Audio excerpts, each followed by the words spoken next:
Our first speaker, I met Herman Cain for the first time when he launched the Tea Party movement in Nevada on April the 15th, 2009 at Sunset Park. Yeah. And have got to know him, and we've been together at different events around the country before, and he is just one of the most fantastic human beings on the face of this planet. I mean, Thank you. Such a joyful soul. But I don't think that's a proper welcome for Herman Cain. If you'll indulge me, I want to try to do something different that I've never done before. If everyone could stand up, please. Now, Herman, we got a lot of white people in the audience, so I don't know how this is going to work, all right? But we're going to try this, all right? So here's what we're going to do. First, you stomp your foot 2 times. And then you clap once. Okay, so it's not bad for white people, right? Okay. 2 times, once. 2 times.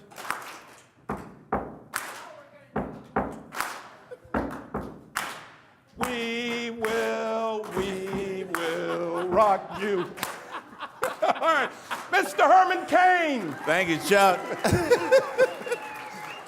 Now, that is creative. Thank you, Chuck. Next time you all do that, I want you to clap twice for Chuck. I get 1 clap, but he gets 2. Thank you all very much. I am thrilled to be here because I know that there are a lot of good conservatives in Nevada. You were behind me when I ran for president. You were behind me when I came out here for the very first Tea Party event in the nation. I'll never forget it. I tell this story all the time. We were at Sunset Park. It was clouded that day. And the organizers were worried that it might rain on our parade. And when they introduced me, the clouds opened up and the sun came down. Y'all remember that? We weren't worried about the rain. We were there for a purpose. And that purpose is still here today. And that purpose, quite frankly, is to defeat liberalism and the loss of this nation. It's not going to happen on our watch.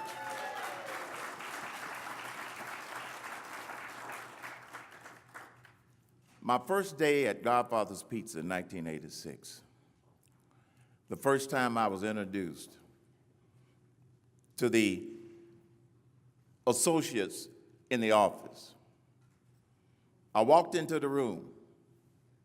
In 1986, there were no cell phones, no Facebook.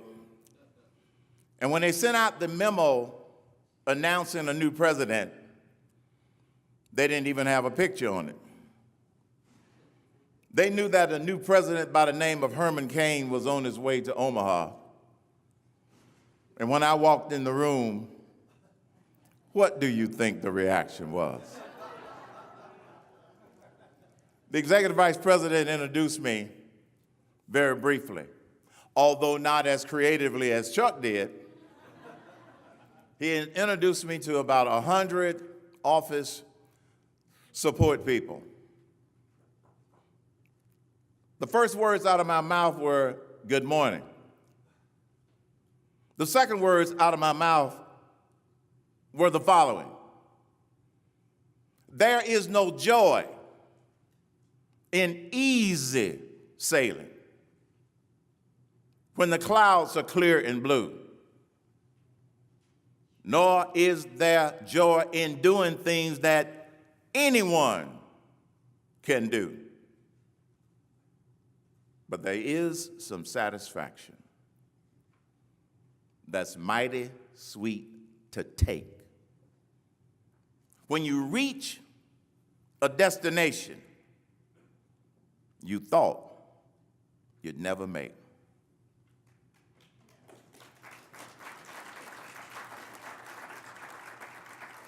Godfathers was on its way to bankruptcy. And I was probably the only person on the planet that believed that we would not go bankrupt. The United States of America is on its way to bankruptcy. And I'm not the only one that believes we can save the United States of America.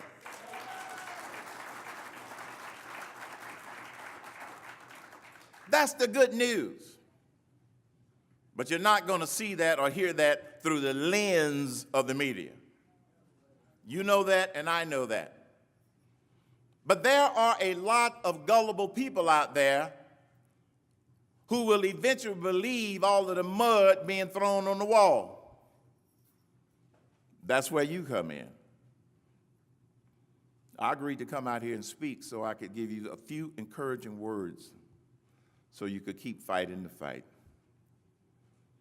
Because I know, being on the radio every day, 2 hours a day, that it ain't easy to fight the conservative fight. And so my opening remarks, and then I'll take questions, are entitled Solutions to Draining the Swamp.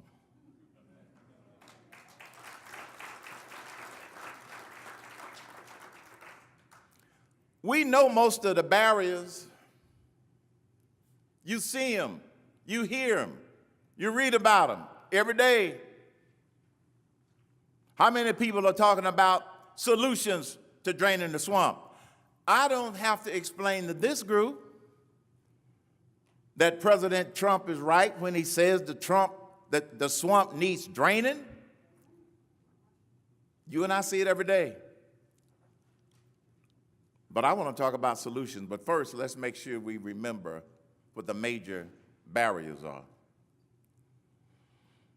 First, Congress. And it's not just two bodies that are in this political ecosystem. You got 535. And I know people like to say, but my senator is different. My representative isn't part of the swamp creatures. Right. They are all part of the swamp. Now, I respect those that go to Washington, D.C. for the first time with the right intentions, but it doesn't take long for them to figure out the swamp. We have a new senator by the name of David Perdue from Georgia in the United States Senate. He's doing a great job. He's trying to do a great job, but every time I talk to him, his opening words are, Herman, it is so frustrating because of the rules and the procedures that you learn that go on, which have been set up to not get anything done. I want to ask you a rhetorical question, and I don't want everybody to answer at once. When was the last time Washington, D.C. fixed a problem? 1776 is the right answer.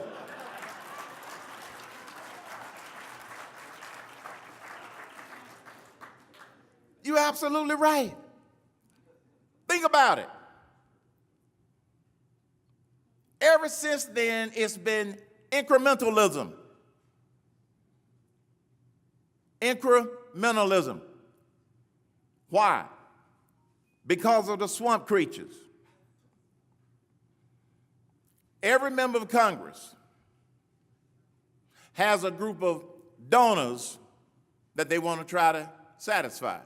I get that. Every member of Congress has some supporters that they want to keep happy. I get that. Every member of Congress has some owed favors to other members of Congress. I get that.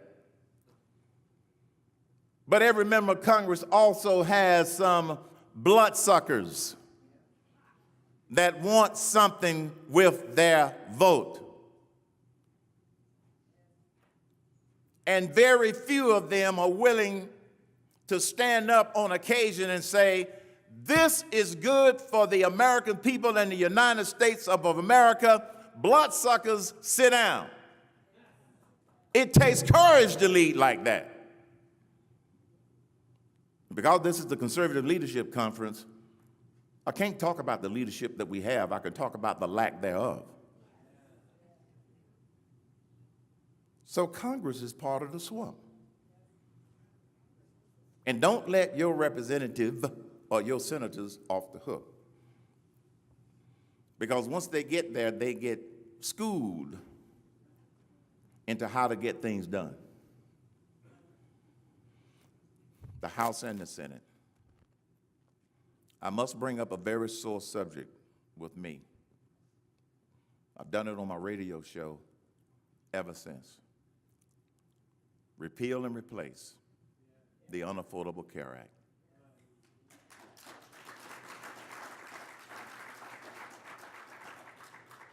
The House of Representatives gave us a good start.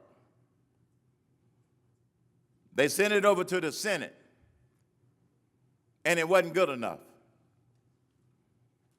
And when they finally hammered something out, 3 rhinos stabbed the American people in the back.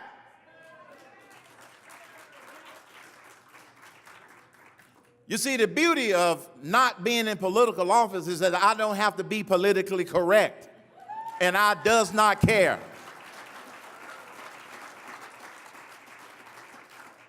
Lisa Murkowski from Alaska helped to stab us in the back.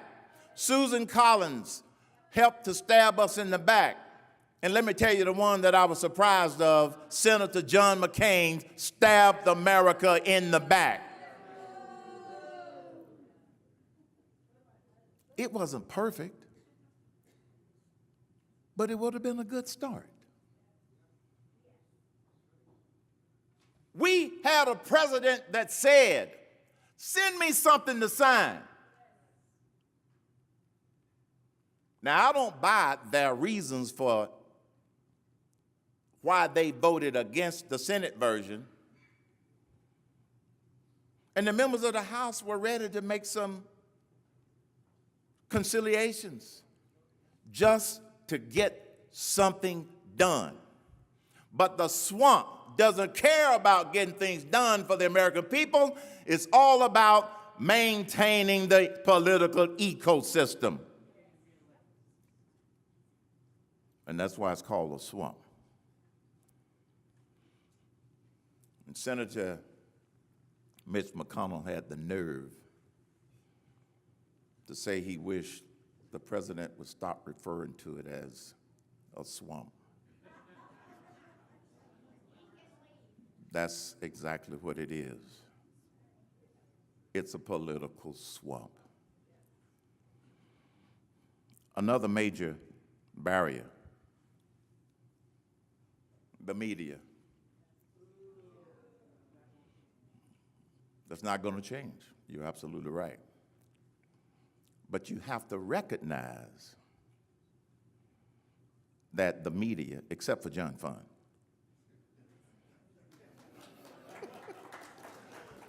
I don't want to throw all of them under the bus, but John Fund has consistently supported the Constitution of the United States of America.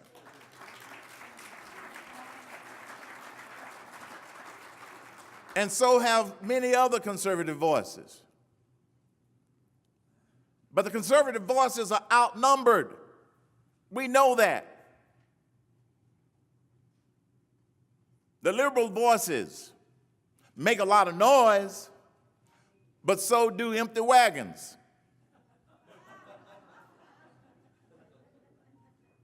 And the thing that we have to do is to make sure that we are constructive noisemakers when we get the opportunity.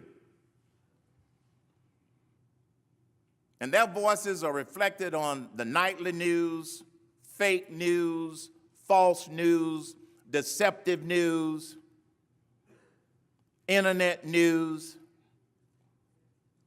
There's more stuff out there to deceive the American people than there is stuff out there to tell people the truth. And as a result, we outnumber. And I say we because you're here. I'm not the only voice just because I have a microphone and a big mouth, as my friend told me. I have a microphone and a big mouth. And you know what? This big mouth is going to keep talking.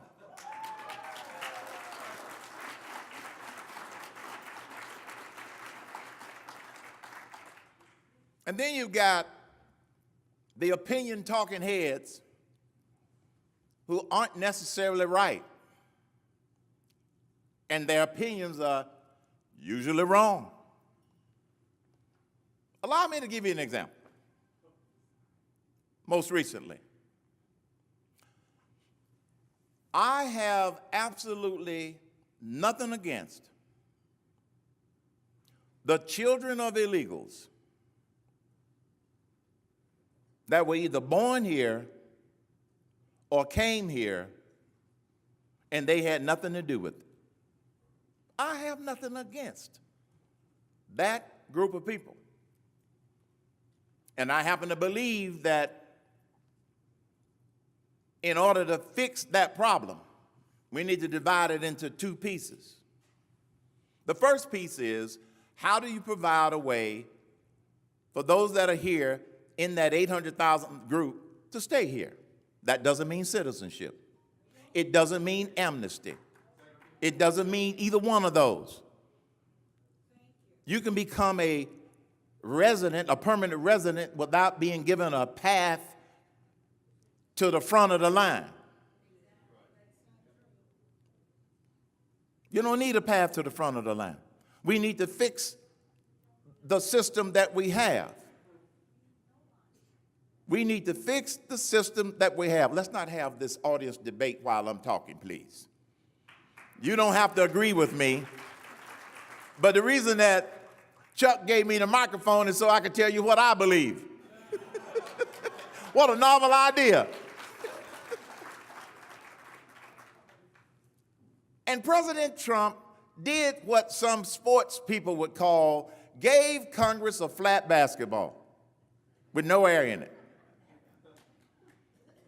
He said, okay, I can't do anything unless you all pass some legislation. But, and this is what the liberal media doesn't tell you, he's saying, I'm not going to leave open-ended laws on the table that we don't enforce. That's what he is saying. If you want me to enforce the laws, you got to give me the laws you want me to enforce.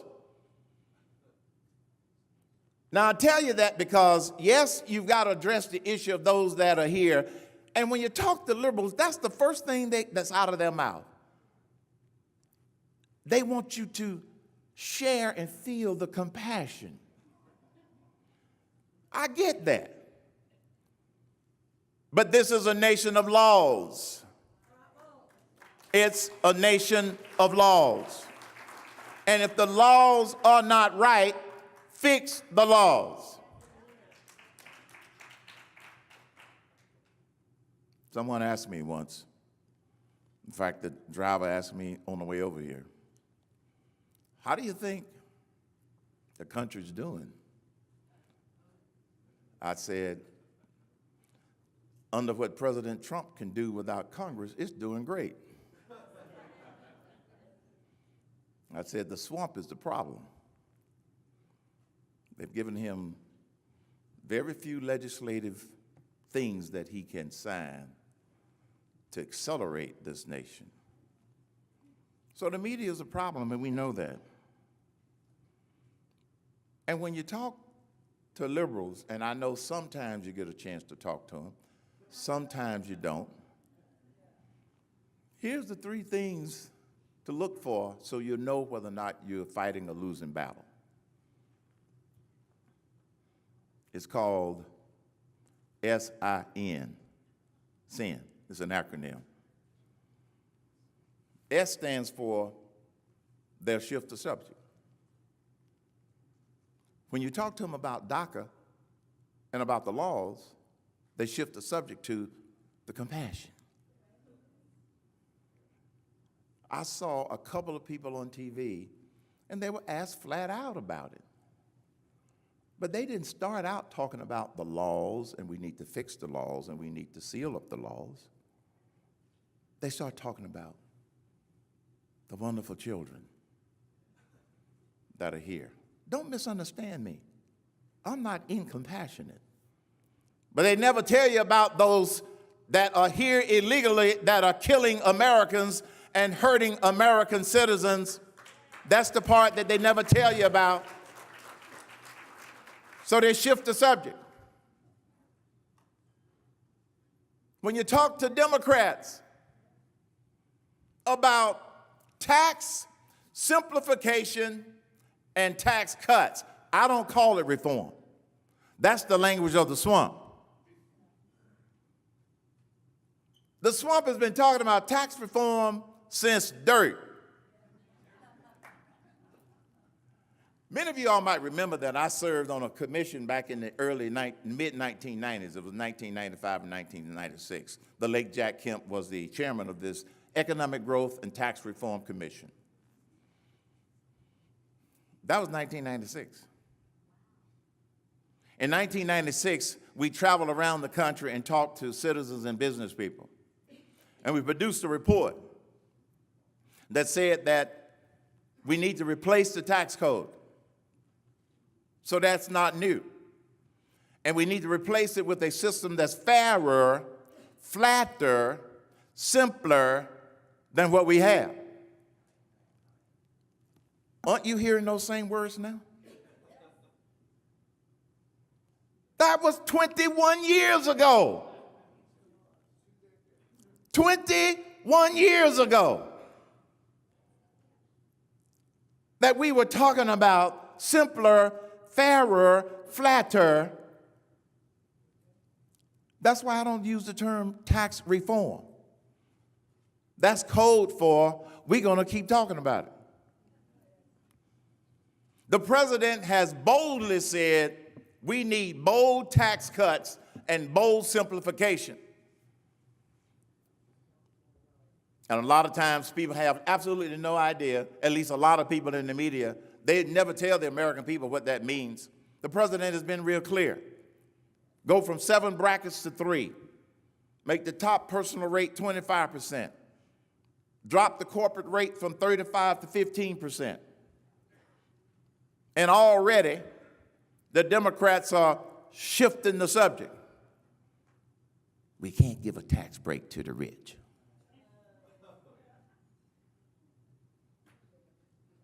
Niger, I ask you, when was the last time a poor person created a job?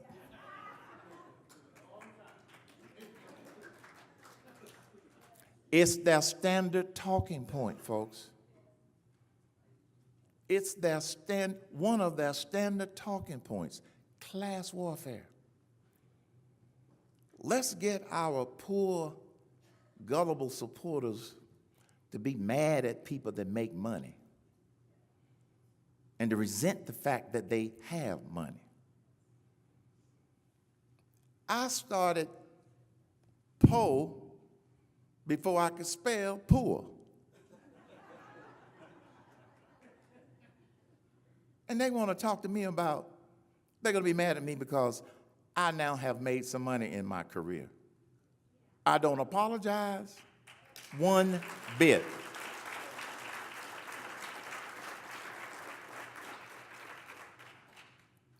But the media will mimic and parrot everything the liberals say without challenging it one iota. Let me tell you one other thing that you're going to hear a lot from the media. Trickle-down economics does not work. That's a flat-out lie. It's a lie. But the media won't ever challenge that. They won't go back and do their research. They don't want to talk about the Kennedy decade, the Reagan decade, where cutting taxes worked. They want to ignore the facts. That's the I. They won't ignore the facts because they know they can get away with it through the lens of the media, but they can't get away with it in your eyes.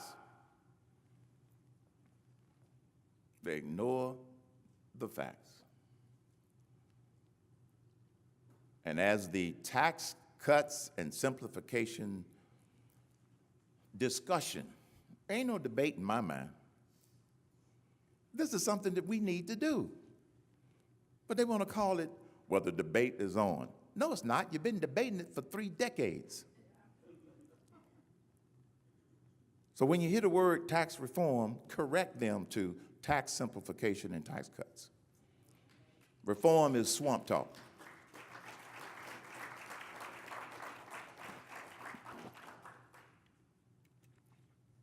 And the N is for name calling. Yeah. He's a racist. He's a white supremacist. Several weeks ago, I read an article that was published in a Detroit newspaper. It was in the Detroit area. And the newspaper was the black-owned newspaper in Ben Carson's hometown. And the article called Ben Carson, Dr. Ben Carson, HUD Secretary. They call him in the article a house Negro.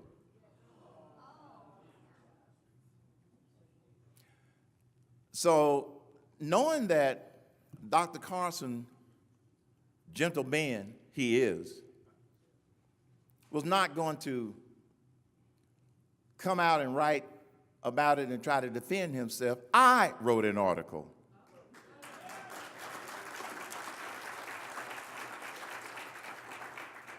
And I used my big microphone and my big mouth to talk about it. And I wrote an article that's on my website, hermancain.com, and the title of the article is, House Negroes Stand Up. Be proud. This man is a brain surgeon, has done things that other people on the planet have not been able to do, and because he happens to be conservative in his thinking, and he happens to work for Donald J. Trump, they name call him a house Negro, which is a term from the slave throwback days. And it falls into the same category. I'm not mad at y'all. I just get passionate about this crap, okay? I just want to make it clear, Nigel. I can't. My wife said to me sometime, Herman, you got to stop sounding like an angry black man. I am angry, and I'm black. I can't be non-passionate about ridiculous crap that is dividing this nation. But we can't let that happen, y'all. So they wrote this. I wrote my article on my website entitled House Negroes Stand Up. It got about 120,000 hits from people who wanted to read the correct defense of Ben Carson. So whenever you want to know if they're lying to you, go to my website, hermancain.com. One of the things we do is set the record straight. Ben Carson is not a house Negro. And then one of the things that they said in the article, well, what does he know about housing and urban development? He lived it. He was raised in the hood. His mama couldn't read. He rose above his circumstances to become a renowned brain surgeon. And now they want to name call to try and slow him down and bring him down, and every other black conservative in America, by trying to intimidate him. Memo to the media. You're not going to intimidate Dr. Ben Carson. You're not going to intimidate Sheriff Clark. You're not going to intimidate Nigel Ennis. You're not going to intimidate Herman Cain. Not on our watch.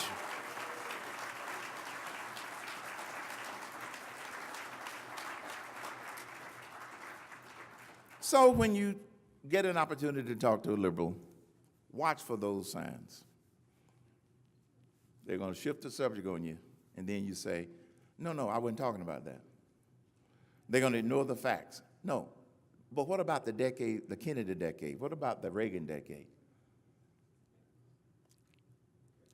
Yeah. And then they're going to want a name call. Don't debate them on name call and just tell them it's an idiotic excuse for wanting to break the Constitution and to slow down this economy. So you got Congress, part of the swamp. You got the media, a big part of the swamp. And then the third one, you have the land of the gullible.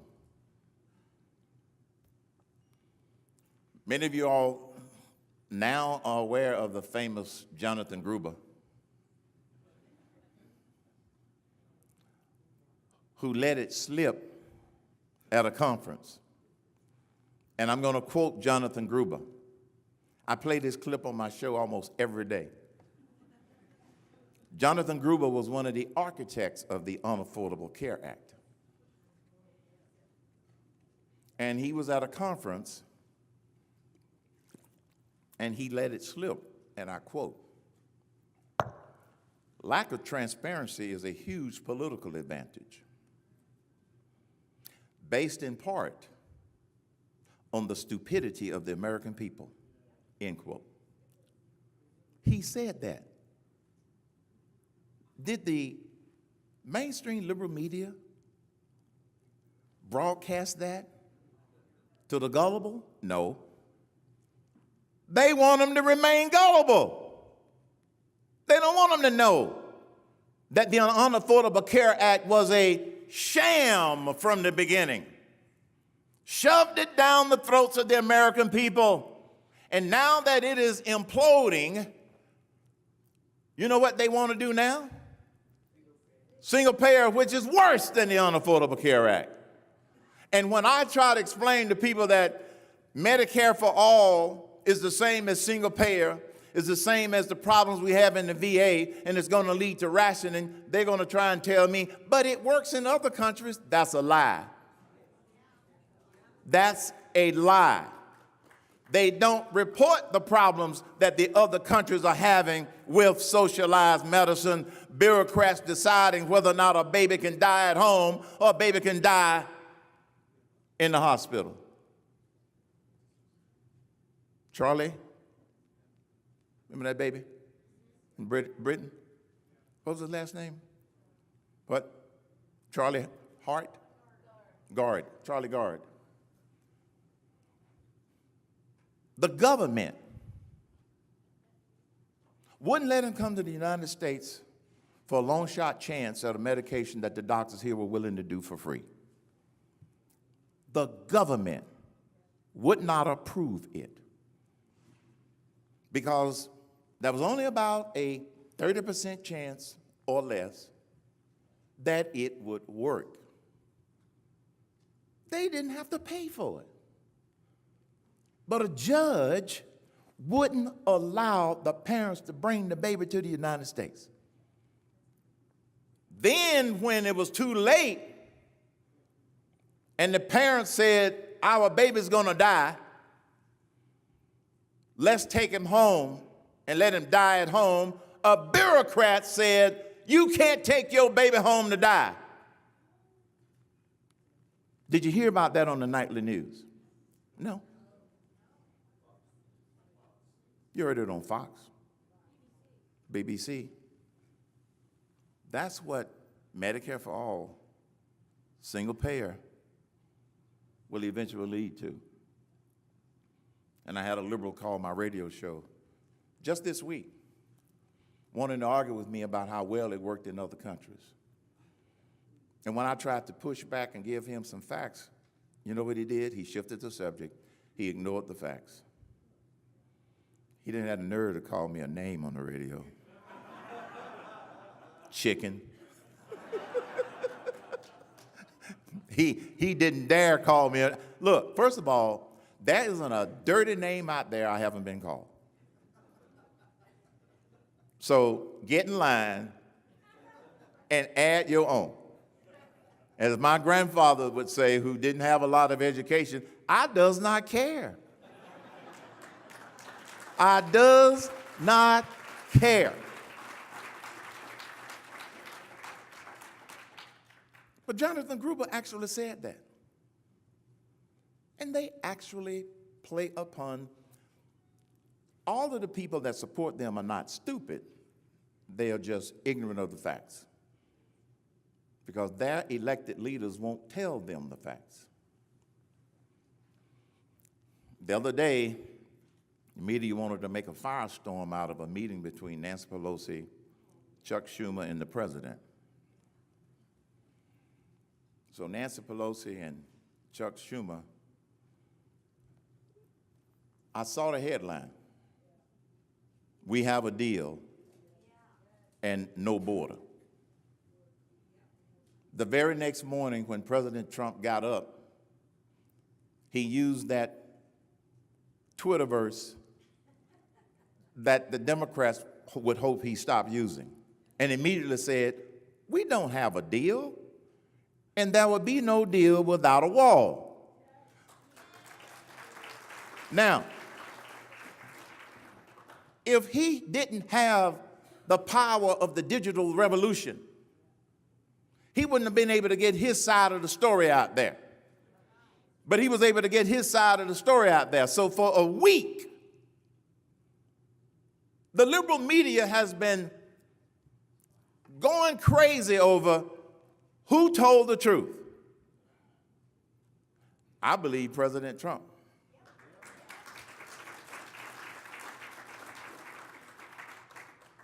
That's how they manipulate their supporters, by not telling them the truth and telling them a bunch of lies. Because unfortunately, too many people formulate their decisions about what's going on based upon a soundbite society. See, you all are doing something that most people don't do. You came here to learn something, because you don't formulate your opinions just based upon the sound bites. I don't, nobody in this room does, but a lot of people do. And one thing that the elected Democrat leaders have learned to do is how to try and get public support through sound bites. And they've got the liberal media right there parroting everything that they say. But because of the digital revolution, they don't have an open runway anymore. Thank God is right. Because for decades, that's why we haven't gotten tax cuts and simplification. I worked on health care in the early 1990s when they tried to pass Hillary Care, and I fought that tooth and nail. And the only reason that the Unaffordable Care Act passed, as you know, is that the Democrats all got together in the Senate, sent it over to the House, and President Obama went to the House and talked to the Democrats and said, "Don't change the bill. This is our last shot." He didn't use the word shoving it down the throats of the American people. He said, "This is our last shot." So a lot of Democrats walked the plank. They didn't change it. They voted for it, and it became the law of the land. See, the Democrats stick together even if they're wrong. Now, that doesn't mean that we have to stick together just because we're wrong. That just means that we've got to be flexible sometimes in order to get things done. That's all President Trump was saying. Let's bend. You got a lot of football fans in here. You know these defenses that said that near the end of the game they will bend but not break? Sometimes we got to bend without breaking. But as soon as, I'm going to throw another Republican under the bus, y'all. Soon as the Unaffordable Care Act failed because John McCain stabbed the American people in the back, look, we knew that Susan Collins and Lisa Murkowski were never going to be happy with anything. We knew that. Then John McCain comes out of nowhere to be the deciding vote. Yes, he loved it. I happen to think that it was partly because he's amongst the Trump not likers. Maybe not hater. That's a very strong word. Never Trumper. Every time he did an interview, see, I have to look at this crap every day because I'm on the radio. Every time he and Lindsey Graham did an interview since January the 20th, they were always critical of something that Trump said, how he said it, what he did, and how he did it. Only one time did Lindsey Graham say something good about Trump, and it had to do with national defense. But everything else, well, the president should have posed it more in this language. The language of the swamp. And Trump did not go to Swamp Language 101. Now, here's some solutions, and then I'll take your questions. First, more conservative voices. You're one of them. Don't be shy. That's the only way we're going to get a better informed electorate. More conservative voices. And when you are able to speak up or do an interview, bring the facts. And don't allow people to cause you to shift the subject to talk about the emotional, compassionate stuff. I created some outrage earlier this week, and I said, I hope Congress does something about the 800,000 people that are here that in 6 months don't know what their future is going to be as far as staying here, and know they're not going to be yanking people out of houses and yanking people away from their families. But this is what the media wants you to believe. About 800,000 of them. I said, but I want to do something to help the 326 million people that live here who work and provide businesses and jobs. Tax simplification and tax cuts will help the 326 million people in this country. That's what I want to talk about and focus on. I'm not mad at you, man. I'm just passionate.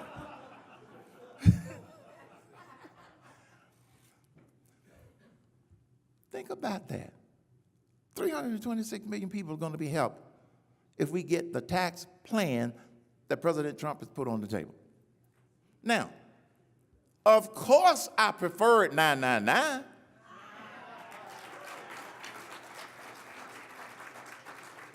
But I'm willing to bend, but not break. Because I think President Trump's proposal is bold and it will work. And what disappoints me is that one of his own senior people is already saying, well, we may not get the 15% that he wants. Don't concede that to the Democrats. If you concede already that we may not get 15%, Nancy Pelosi and Chuck Schumer are already trying to figure out how they can get it from 35% to 34%.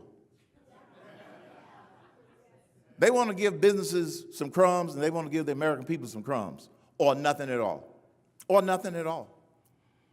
But we need more conservative voices. But be prepared with the facts. That's how you win these arguments. Secondly, we need more real conservatives in Congress.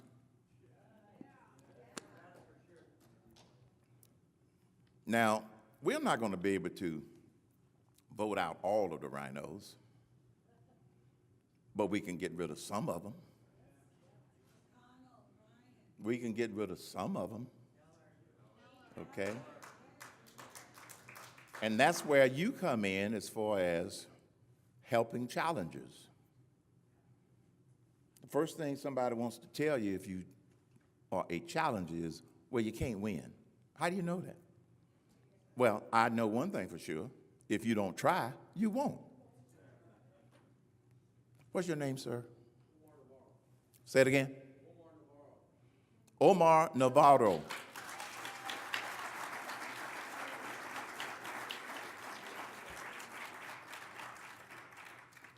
Omar is stepping up, and he's challenging, what's her name? What's her name? He's challenging Maxine Waters. I try not to remember her. You go, Omar. I'm sure everybody on the planet has told him he can't unseat her, but he's willing to give it a shot. And when I met Omar last night at the dinner, and he said, I'm challenging, what's her name? Maxine Waters. I said, where do I send you some money? That was the first thing I said to him. By the way, I got a card with my email address. I am going to send you some money. Because I'm here to tell you, if you don't try, you will lose. This is what a lot of people don't get. I recall when I ran for president, and I'm going to take a few questions in a minute, Chuck. I recall when I ran for president. You know how many people told me I didn't have a chance? A lot. And I led in the polls until they started paying people to lie. That's what it was. You all were behind me. I came out here. You all packed out a room. I don't remember where it was. I had a lot of support here in Nevada. And thank you very much for that support. But when my granddaughter at age 13 heard a music DJ making fun of this presidential guy, Herman Cain, on the radio, that was the last straw, folks. My wife never said drop out of the race. She never said you ought to give it up. She never said she can't take it. The third week of the media attack, that Wednesday, I called her. I was in New Hampshire. I said, how you doing, sweetheart? She said, today's been one of the best days I've had in the last 2.5 weeks. I said, why? She said, I didn't turn on the TV, the radio, or read the paper. She said that was one of the best days she's had. So I'm not going to blame it on my wife didn't want me to run or wanted me to run. No. My wife was there to support me. And I'm not blaming it on my granddaughter. But I just knew that the fourth one that they were going to pay to lie, it was just going to get worse. Because you see, here's what the media does. If they say it often enough, long enough, some people start to believe it must be true. That's what we're up against. That's why you've got to fight lies with the facts. And thirdly, third solution. So the first solution, more conservative voices. You're one of them. Everybody can do something, but all of us can do more. More real conservatives in Congress. Thirdly, more community problem solvers. Omar is trying to do something at the community level. And when we had Hurricane Harvey and Hurricane Katrina, Irma, who helped to save the day? Citizens. The Cajun Navy. Citizens helped save the day. Those are the community problem solvers, as Scott Rasmussen describes in his book. His book is one of the few books that I have read cover to cover in the last 10 years. I read a lot of books, but I read them fast. But I took my time in reading his because it was so good. The title of his book is Politics Has Failed. America will not.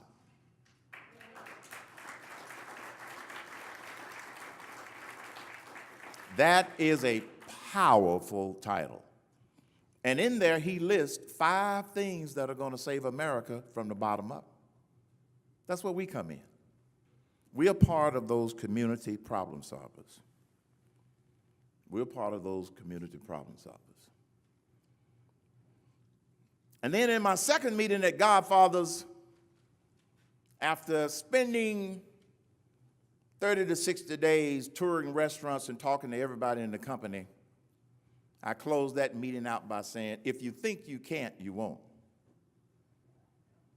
If you think you dare not, you don't. If you'd like to win, but think you can't, then chances are you won't, Congress. Life battles don't always go to the fastest or the swiftest or the strongest man or woman, but sooner or later the one who wins is the one who believes he or she can. I believe in the United States of America. Come on up, Chuck.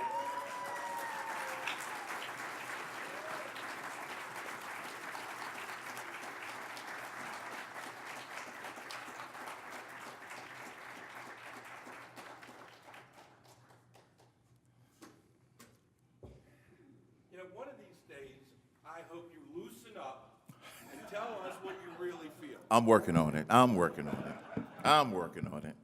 The nice thing about running these shows is that you can make your own rules and change them.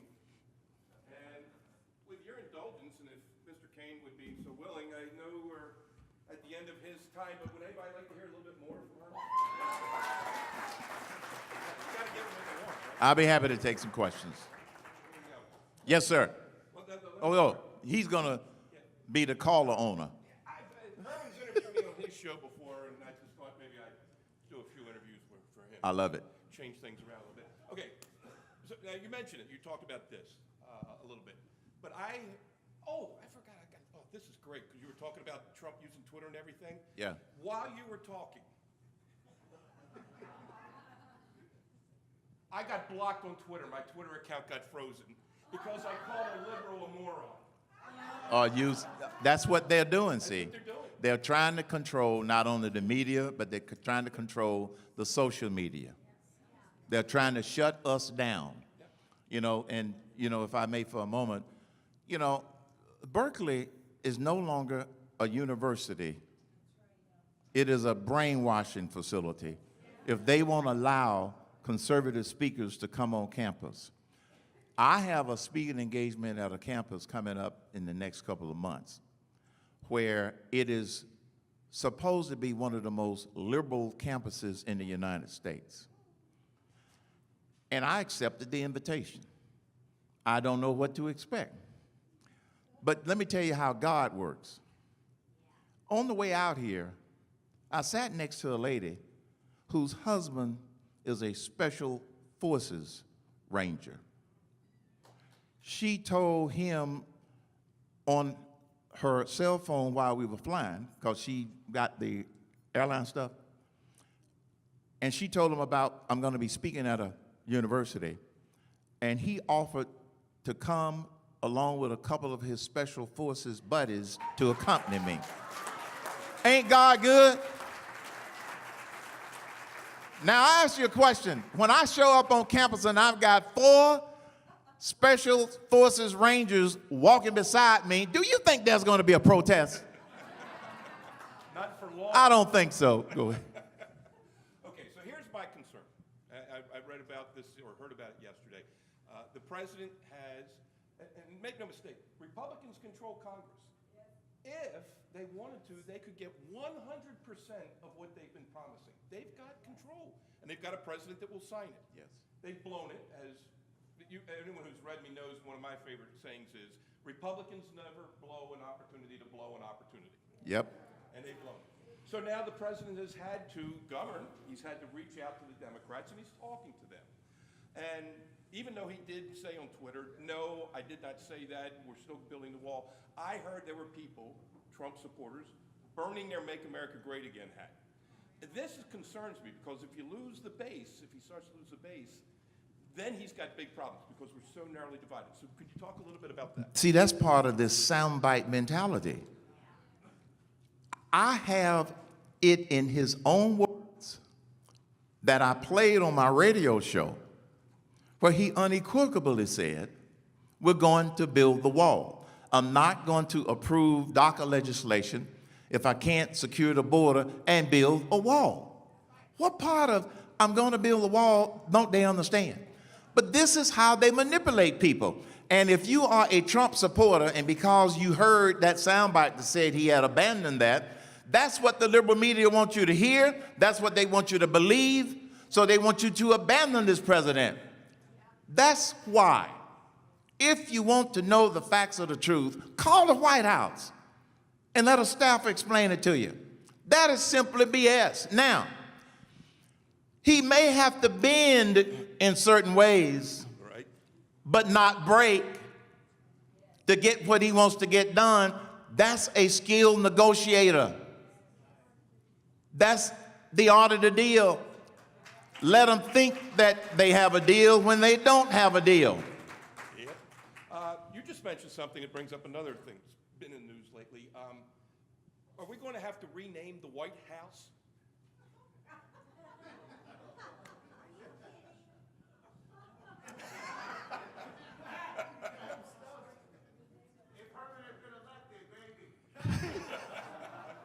Not on my watch. There you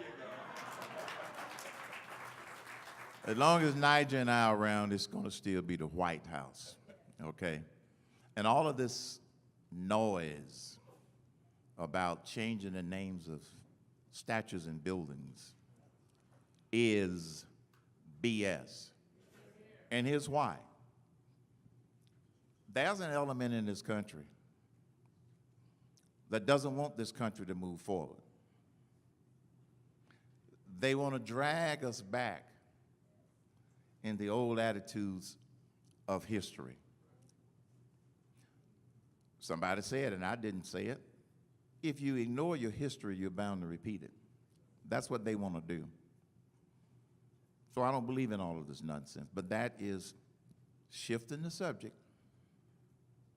They don't want to talk about tax code and tax simplification. Let's shift the subject to people in our history that owned slaves. True story. When I was doing my radio show, before I ran for president, I had a guy call me one day on the show in a very raspy voice. Mr. Cain? Yes, sir. You are shameless. I had been talking about the founding fathers and how they set the bar high when they said all men are created equal. They didn't say all white. They didn't say all. They said all men. They set the bar up here, and a lot of them owned slaves. He said, you're shameless. I said, why?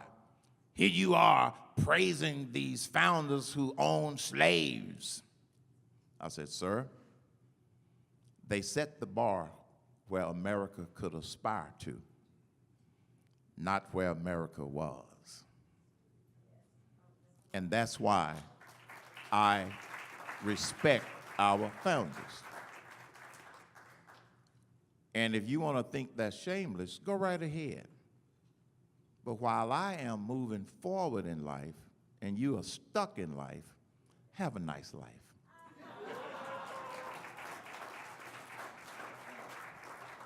Would you agree that the founders said that all men are created equal because women are actually superior? I ain't gonna fall into that trap. One or two from the audience, yes. Mike? If I can ask you a more Nevada-related question, but it parallels national, how would you characterize a Republican assemblyman who signs a no-tax pledge, becomes speaker, and then pushes through the largest tax increase in Nevada history? I would say that he reneged on a promise and he stabbed Nevadans in the back. Period. Just like John McCain. They stab you in the back when they do that. Quick follow-up. Yeah. Can we use that quote in our campaign against him? You did? No, can we use that quote? Yes. Thank you. He stabbed Nevadans in the back. Yes, sir. Yes, sir. What do you think Obama had against Roberts to make Roberts think the way I'm talking about Supreme Court Roberts vote the way he did on the Obamacare?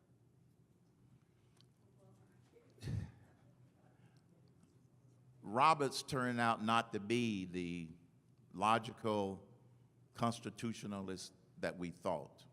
So I don't think Obama had anything on him. It's just that Roberts, he showed his true colors.